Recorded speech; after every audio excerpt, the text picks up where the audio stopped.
Hello there everybody, and welcome to another episode of Path to Petalburg with me, Norman. You see here that I'm facing my opponent, Adi, with Excadrill, Rotom Wash, Amoonguss, and Salamence against my team of the Cresselia, Mawile, Conkeldurr, and Sylveon.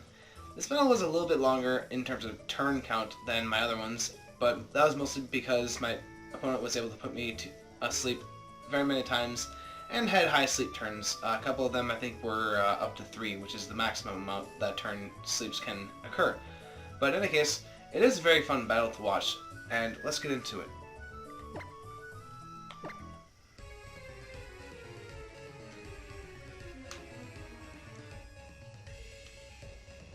Okay, so they start out with their Amoonguss and Salamence, a pretty solid lead for any matchup really. And then I in turn lead with my Cresselia and my Mawile. Wanting to get the Intimidate off because I figured that either Salamence or their Tyranitar or Excadrill would come out first, and bringing down their attack would be much more beneficial to me than it would for them to bring down my attack. So they see this and they bring out their Salamence, seeing that it's in a bad position, and bring out their Excadrill instead. So I make up this first turn, and I actually predicted that they would switch, which is why I decided to attack into that slot with Cresselia, rather than say a Play Rough. So that way I can at least do some neutral damage. And I Iron Head the Amoonguss, hoping for flinch here, and I do confirm that it is the Rocky Helmet variant, but they are able to Spore my Cresselia, preventing me from, say, using a Trick Room. And so I just want to stall out some turns here for sleep on Cresselia, and I protect my Mawile. And I find out that they're using Drill Run, and they Spore me. So this turn I know I'm going to sleep, and just to get some damage off, I decide to use a Sucker Punch onto this Excadrill. And I know that I can probably survive this Drill Run, which I do with 5 hit points. And so Spore comes out here and puts my Mawile to sleep. And Cresselia does take a second turn of sleep. And so they're just going to use a Rock Slide here. It makes sense. I mean, spread damage, flinch chance, it's a really good move for Excadrill to use. So Mawile goes away this turn, and not having really much of anything else to do, they Giga Drain. Not doing too much damage. My Cresselia is especially bulky. I trained it without any special investment in any attacking or speed stats. And thankfully no flinching, and I'm able to wake up and use Trick Room. So my Conkeldurr here can come out and do a lot of damage. Now instead of trying to get rid of this Excadrill, I decided to try and get rid of this Amoonguss first turn. So the Helping Hand here is actually going to use an Ice Punch for Conkeldurr into this Amoonguss slot.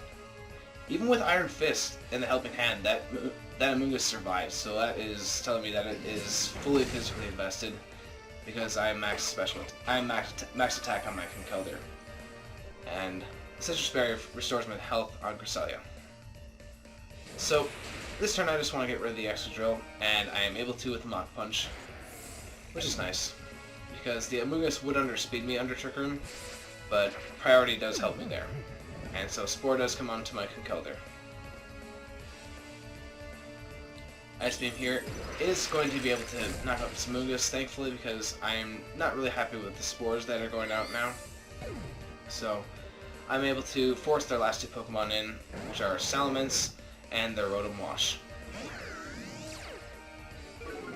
Now I am up 3-2, but this is definitely not over because I have a sleeping Conkeldurr, and they have a Mega Salamence and a very bulky Rotom Wash out there, able to take some attacks and probably stall out this Trick Room.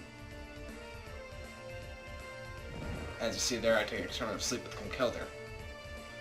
But knowing that they're probably going to try and stall out some turns of Trick Room, I decide to Toxic this Rotom, knowing that it's probably going to be the hardest one to knock out. And Thunderbolt here comes out onto Cresselia, not doing too much. Just shows the investment in special defense that I put into it. And Dragon Dance here is preparing for the future turns when Trick Room does expire. Now I did figure that they would use Protect this turn, but seeing as I was asleep, I didn't necessarily care whether Conkeldurr would attack, because I figured at the worst it would wake up next turn. And Ice Beam does go into the Protect, unfortunately, and Conkeldurr takes a good amount of damage from that Thunderbolt there, even with the Assault Vest. And Trick Room does expire. And they don't want me to set up another Trick Room, so they smartly target my Cresselia with the Dragon Dance return. And I decided to Ice Punch here, and it does a lot of damage to that Salamence there. I think if it was not intimidated, I might have been able to knock it out the first turn there. But as it stands, it's able to survive. And so Sylveon comes out to replace Cresselia. Now they decide to try and protect there. And Hydro Bump here does connect this time onto my Conkeldurr, but because of that Assault Vest, I'm going to tank it. And Hyper Voice here does a good amount of damage to Rotom. Critical hit there, makes sense as to why I knocked it out there, but I did target it down just in case. Ice Punch was just in case I was able to knock out the Rotom that last turn. And Return is definitely going to knock out my Sylveon this turn, but seeing as I had two Pokemon on the field, I wasn't really concerned because Ice Punch would definitely knock it out, and so would Hyper Voice. And going to attack with both Pokemon, I was able to knock out the Salamence for the win. So this is a good test of just what my team can do, and as far as under Trick Room and outside of Trick Room goes. I do like this team because one, it implements Trick Room, which is a battle style I thoroughly enjoy, but also I really enjoy using Cresselia. I haven't been able to use it in a very long time because I haven't had a legitimate Cresselia for Generation 6 that is battle ready, because I prefer using legal Pokemon as far as competitions go, and my Generation 5 Cresselia would not have been legal, so I had put it off until I had been given this one. And so I was really able to enjoy this battle. I haven't been able to use it in a long time, as I have said, and it was good to have it back on the team. So I hope you enjoyed this video as much as I did, and if you want to see more like it in the future, give this video a like to show that you enjoy our content. Subscribe to our channel for more future updates, and check out our Facebook page while you're at it, Competitive Pokemon Battle Network, link in the description below. Thank you all for tuning in, and I hope to see you next time.